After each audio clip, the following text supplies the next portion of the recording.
दिल में निशानी रखले बानी तोहरा प्यार के। कहत जमाना के देखा दी सीना फाड़ के। केहू पागल कही केहू आशिकाना कही, आज हम कहतानी कल जमाना कही।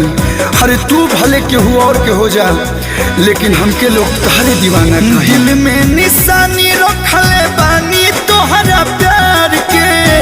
कहत जमाना के देखा दी सीना फाड़ के।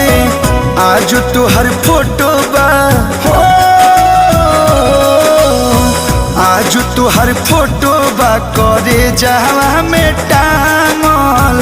आज तोहर फोटो बा करे जावा में टांगल। यही से दीवाना तोहर भइल बाटे पा।